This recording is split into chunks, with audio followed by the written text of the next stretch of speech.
Welcome to Gtext Podcast. Work hard, listen harder. Assalamu alaikum. Walaikum assalam. Welcome to Gtext Podcast. Work hard, listen harder. I am your new host, Tosin, and today we have an esteemed guest in our midst. We're going to be talking about womanhood and Ramadan fasting. So you want to stay glued because there's going to be a lot of gists. I have a wonderful woman here with me, Mrs. Najim. Thank you. Good to have you here. Thank you. Same here. Okay, so Mrs. Najim will be telling us how Ramadan fasting affects the woman, right? What are the roles that we play when it comes to Ramadan fasting? I mean, I think we were discussing earlier, and I told her that as a woman, you have to think about the food you will cook for that 30 days. But as the man, you just come home when it's time to break and you eat your food. I mean, no, you don't have to think. All right, so before I start talking about the gist, Mrs. Najim, Yes. please introduce yourself and tell us about what it's like being a Muslim. Okay. So, being Muslim, I mean, I came from Pakistan, from Okay. a city named Karachi in Pakistan. Okay. So, Pakistan is a Muslim country Yes. itself. Yes. So, being from there, in Pakistan, we observe obviously Ramadan and everything, and I'm here since 18 years. Wow. Yes. Dubai, 18 Yes. years. That's 18 almost years. 2 decades. My goodness. So Tell us more. I was in grade 1 when I came here. Wow. And Interesting. obviously coming from a Muslim country to another Muslim country, the transition was much easier. True. Maybe true. The only thing that I saw was that more people were observing hijab here, so it was easier for us to blend in. So Okay. my mom didn't used to wear hijab initially before she got married Oh, and before wow. she moved to Pakistan, to Dubai. So when she came here, we saw that okay, it's much easier to blend in, right? And it was much easier to observe hijab here as well, because in our country, Wow. not majority of the people don't. Are you serious? Yeah. Like, you're telling me now that in Pakistan, women don't put on hijabs? Yeah, most of them. Wow, I'm hearing this for the first time. I don't know about you. I wouldn't have believed it if not I'm hearing it from someone she's from Pakistan and she's a Muslim. So they don't cover their hair, like their hair is out. Yeah. Wow, please tell us more. Okay, so it's their own choice. It's Okay.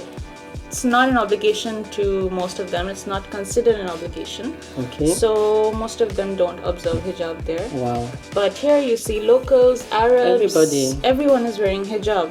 True. So we started wearing hijab when we came here. At that time I didn't hit puberty. So like once a girl hits puberty in Islam, you have to start wearing hijab. Oh, wow. So that's the age of 9. 9. Yes. Wow. In our laws, it's considered as 9. 9. For boys, it's 14. 14. Yes. Okay. So we did not start at 9. My mom started it, and then we got interested eventually. So we have 4 sisters. So my elder sister started wearing hijab at the age of like 12, 13. Okay. I was 8 or 9 at the time. So she started. I was like, okay, even What's I want to this? start. I want to be like Yeah, you. I want to be like you. So I was not observing it properly. I was like half sleeves and stuff like that. And the hijab was like my hair were out, but I still Oh my God, this is interesting. I was still interested to start wearing Wow. hijab because I saw my mom, I saw her friends, I saw my sister. So we started wearing hijab. I started at the age of 10 or 11. Okay. Yeah. So it was much easier being in a Muslim country to start with this stuff. Okay, so in these 18 years, I'm sure you must have gone back home to Pakistan. Yeah. And I want to know, I'm interested. Are you not interested? Does it mean when you get to Pakistan, you don't put on your hijab? No. Or, okay, tell us please. For us, we are used to it, right? Okay. For us, it's mandatory now. Oh. And especially for my own personality. Okay. I'm used to it. It's a habit represents already. me. It's a habit. It represents me, and I know the essence of it, the importance of it, right? Okay. So, But how do you feel? I mean, when you go back home and then they're not putting on hijab, no scarf, Yeah. and you have to be scarf every day. Yeah. What's it like? So, I believe it's their choice, and they believe that it's our choice. Okay. Yeah. So we observe hijab. All of us observe hijab as normal. Okay. Yeah. So in Islam, we are allowed to show our hair to our husband, our father, brothers, and our moms and dad's brothers. Okay. Yeah. So still we were a bit flexible. It's not like we were always like when we were home with our uncles and our brothers, we were like, okay, we can still be fine with that. But when we were outside, obviously we were observing as normal. Okay. This is fun. Okay. So now, since you said you spent 18 years here in Dubai, that means most of your Ramadan, I mean, as a child, you can't all of a sudden start fasting for 30 days from 5 till 6 p.m. So what's it like transiting as a child, getting to learn and getting used? And at what age is it compulsory that you must do all 30 and then you must stay till 6 p.m.? Okay, so as I said, when the girl becomes mature, she hits puberty, she's supposed to start. So that's the age of 9. But since that time we were still learning, we tried to make it easier for the kids. So they gain interest instead of being like compulsory. Like, God, what is this? Start fasting. Like, it's not even a good effect on the child. True. So our parents used to be like, okay, let's start. So we were also very interested, right? Because we were seeing our parents do Why it. not eating? Yeah, why not eating? So we're like, okay, I want to do it. So all of us started like that. Like I was 10, 11 that time, and my younger sister, who was 8, she also wanted to do it. It's not compulsory, so she also started. And my youngest sister, she started at the age of 5. Like, she just wanted to do it. Wow. Yeah. My goodness. She used to be like, can I drink? What do you drink? It's fine. But it was just out of interest. Interest, right? So. But you were not doing it up till 6 p.m.? No. Okay. We started, like, our parents used to be like, okay, you can do it till 12 p.m. Oh, from 6 to 12, right? Because we had school that time, so it was still kind of hard for us to even do till 12. So we were still doing it out of interest, and we used to eat. But officially, I started at the age of 13, I think. Wow. Official wearing hijab properly, doing all 30 days properly. So that's how it started. Okay. Yeah. So congratulations. Yeah, you just got married. Tell us a bit about that as a Muslim. Okay, so as I tell you, for now, as I told you, like for now it's just nikah. So nikah is like a traditional marriage. Okay. It's a lawful marriage, but I have not moved in with my husband yet. So we are lawfully husband and wife. So you are married and you're not in your husband's house. Yes, please, not yet. I want to understand more. Why? Like, I'm sure you're asking, why are you not in your husband's house? For I think in the Christian point of view, I would try to relate it with you as an engagement. Oh, okay. Yeah. Okay. As an engagement, but you're married, right? True. He's your husband. True. But you haven't had the church wedding and then you can move in. Yeah. Interesting. Okay, so you mentioned the fact that for women it's 9 years old, for men it's 14. Yes. So are you saying that while you people were trying to practice fasting, it wasn't mandated for you as a female 9? Then does it mean the male child has to wait till he's 11? 14. Oh, sorry, 14. Yeah. Oh. Yeah. So while you were already 10 fasting, your brother was still enjoying himself. Interesting. Oh, wow. This is nice. Because girls mature earlier than boys. So that's Fair point. Yeah. Okay, so now, let's talk more. I'm sure as a woman growing up as a child, your mom, how was she able to cope when it comes to preparing food? I mean, that 30 days, you're going to wake up around what time? Is it 5 a.m. in the morning? 4 a.m. to eat. You see, so that's 1 hour. Our mothers used to wake up even earlier to start preparing. Like 3 a.m. she's up, 4 a.m. food is ready. We all wake up, eat, and go back to sleep. And then she has to prepare again before 6 p.m. Yeah, that's the iftar. Iftar, that's when we break our fast. So how was it like? Did you see your mom struggle with this, or it was just easy for her? Maybe she had, I don't know, people around her, or you had to help her prepare these meals at that time, or maybe your elder sister. What was it like?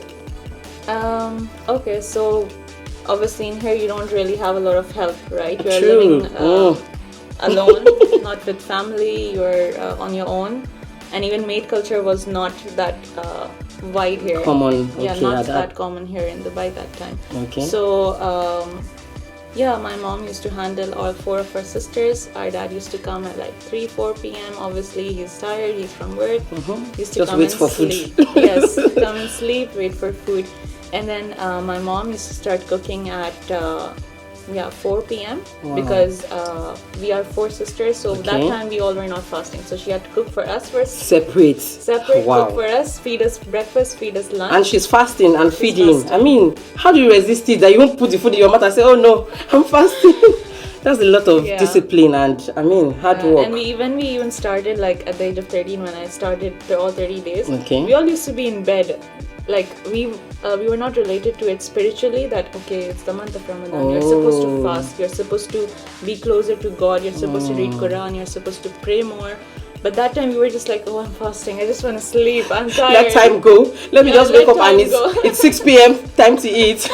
We even used to be like, okay, let all sisters sit and watch TV or watch movies. But that's not the essence of Ramadan. But that time we were still So tell us more. What is the essence of Ramadan? Okay, so it's like a spiritual connection. This month is like to revive your soul, to get closer to God. Even those who have forgotten to be close to God. Reminder.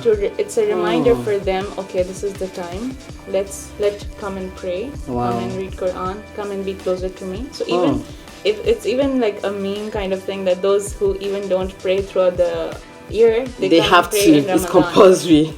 Like it's because you see everyone is doing it. Even those You who feel don't pray. odd. You feel awkward if you're not part of it. Everyone does it. Everyone has to. And then eventually, after Ramadan, so many people change. So many people get closer to God. That's like a turning point for so many Muslims because they start praying.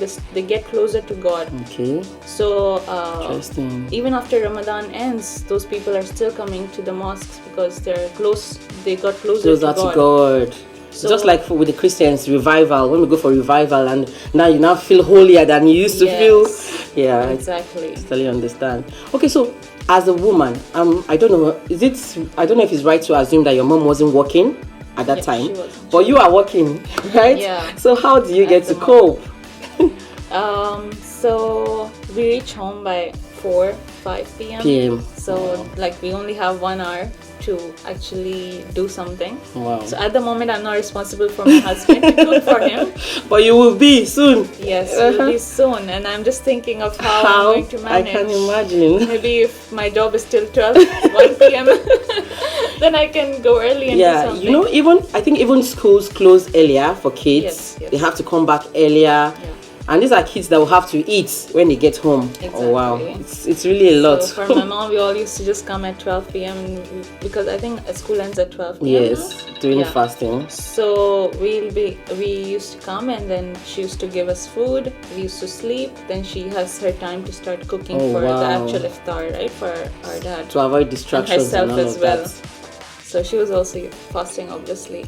So yeah, she used to start at 4 and then just start cooking. But as a working woman, you have to wake up at 3, 4, and you have to be at the office by 8 a.m. Yes. And then you still have to start thinking of what you're going to prepare. Oh my goodness, that's a lot. So, for example, last year I used to reach home at like 4:35, and then I just used to go and help my mom a bit. But I used to literally be drained, right? You don't have energy. You are all just through the day at work.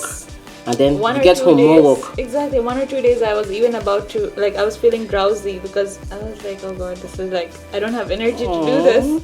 And I just slept for a while. But thinking of it as a working wife, I'm just thinking we need to really work hard. Oh my goodness. But that's like, according to us, why my mom even works so hard, why all moms work so hard is because they know that they're going to earn a reward out of all this hard work. So at the end of the day, it might be stressful, but it is worth it. Yeah. I mean, it's really worth it. Yeah. And even the husbands, obviously, they're gaining reward. They're fasting for the will of God, right? Yes. And they're going to work. They're coming back at 4 p.m. Like, they're still working, and it's a lot. Even we realize that, okay, our dads did this for their entire life, right? Wow. They used to come back home at 4, fast till 8 a.m. to 4 p.m. and be in the office. Wow. And everyone around them is eating, right? So even now that I'm a working woman, I realize that, okay, my dad did this for how many years? Wow. Like 20, 30 years. Wow. So obviously you realize a few things and you understand the reward that you're gaining from it. So at the end of the day, it's worth it. Yes. There's blessings, so much blessings attached to it. Yeah. Interesting. Okay, thank you so much Mrs. Najim. I'm sure you had fun because I learned a lot. Like, wow. Thank you so much. It's been very exciting having you here. Okay, so what are you doing? Tell us what stood out for you in this conversation. I mean, for me, I'm like, wow, that I can't get past the fact that she goes back to her home country, Pakistan, and they are not putting on hijab. Their hair is out. I mean, see me, I had to do like this to be on this show right now. So, okay, make sure you follow us. Make sure you share this podcast with as many people as should listen to this gist. Don't be selfish. Don't keep this gist alone to yourself. You can follow us on Apple Music. You can follow us on Google Podcast and Spotify. Gtext Podcast. Work hard, listen harder. Till I come your way next time. Yes, we'll still be talking about Ramadan because it's a month of fasting and it's a month of Ramadan. Yes. And we're going to be talking more. This time, my guest is going to be a man. Yes. We've heard about the woman and her view. So let's hear from the men that will just wake up and eat food. Come back in the evening and eat food. What do they have to say about Ramadan? All right. Till I come your way. Thank you so much, Mrs. Najim, once again. Thank you so much. Bye. Next podcast. Work hard, listen harder.